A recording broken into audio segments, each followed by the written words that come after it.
రంగారెడ్డి జిల్లాలో భారీ ప్రమాదం తప్పింది. నాసురులాబాద్ గ్రామ శివారులో వేగంగా వచ్చిన బొలారో వాహనం ఆర్టీసీ బస్సును ఢీకొట్టింది. వాహనం ఢీకొట్టిన వేగానికి ముందు వెళుతున్న లారీ ఆర్టీసీ బస్సు ఢీకొట్టింది. అయితే ఈ ప్రమాదంలో ఎవరికి ఎలాంటి ప్రాణ నష్టం జరగకపోవడంతో ఊపిరి పీల్చుకున్నారు. స్థానికులు పోలీసులకు సమాచారం అందించడంతో ఘటనా స్థలానికి చేరుకున్నారు పోలీసులు. కేసు నమోదు చేసి దర్యాప్తు చేపట్టారు.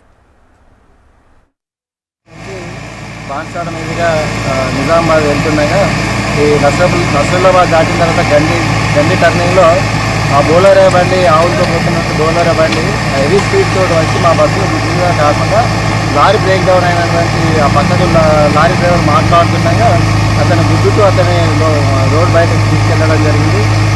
అది బ్రేక్ చేయలేనట్టున్నట్టు లారీ బోలరే సంబంధించిన బండికి బ్రేక్ ఫెయిల్ కావడం వలన మా బండి గుద్దేస్తూ ఆ లారీ డ్రైవర్ మాట్లాడుతున్నాడు పక్కన నిలబడి అతన్ని కూడా గుద్దేసి ఆ ఫారెస్ట్లోకి అడవులకి తీసుకెళ్ళడం జరిగింది.